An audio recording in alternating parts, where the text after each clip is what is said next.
तुम्ही दिसायला तर देखणे आहात, हुशार आहात. दुसऱ्याला काबीज करायची ताकद तुमच्या वाणी आणि वागण्यात आहे. मग लग्नासाठी तुम्ही उदासीन का आहात? सर तुम्हीच आता हिला समजून सांगा, मम्मी बोलली. दुहिताच्या वाक्यचातुर्याने समुपदेशकही संभ्रमात पडले. मिस दुहिता, तुमचे विचार चांगले आहेत. लग्न न करता सुखी राहता येतं, तसा निर्णय आवडला मला. थँक्यू. जगात एक तरी व्यक्ती मला चांगलं म्हणतेय.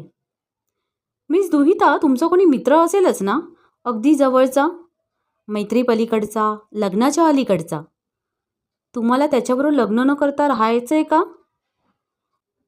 असा उदार हृदयी एकही तरुण मला भेटला नाही.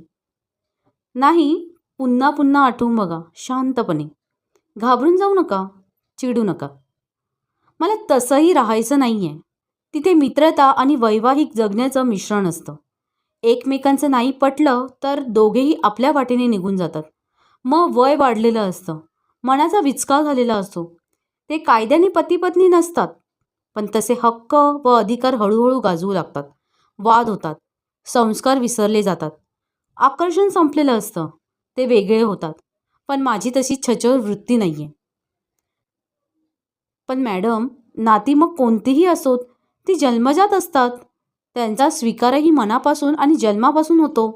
ती नाती आपण निर्धास्तपणे, प्रांजळपणे सांभाळतो.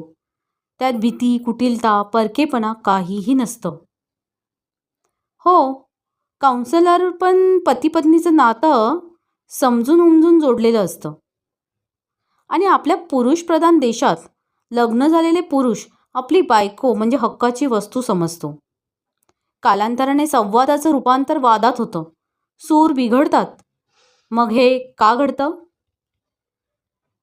तुला असा काही कटू अनुभव आलाय का? नाट्य, चित्रपट, कथा, कादंबऱ्या, सभोवतालची दाम्पत्य, या सर्वात मी म्हणते तेच दिसते की. माझ्या मैत्रिणींची लग्न झाली आहेत, पण त्या पूर्वीसारख्या राहिलेल्या नाही आहेत. त्यांना उशिरा घरी गेलं तर जाब विचारला जातो. प्रेमविवाह केलेत, पण 5 वर्षातच दूर झालेत.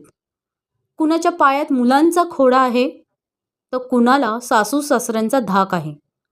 एकूण त्या आता स्वतंत्र नाही आहेत आणि मला हेच स्वातंत्र्य गमावून कोणा एकाच्या आधिपत्याखाली जगणं नकोय. मी म्हणते ते पटतंय का तुम्हाला? पटत असेल तर माझ्या मम्मी पप्पांना सांगा. आमने सामनेच होऊ दे सारं. दुहिता ठाम विश्वासाने, स्पष्ट आणि सत्य तेच बोलत होती.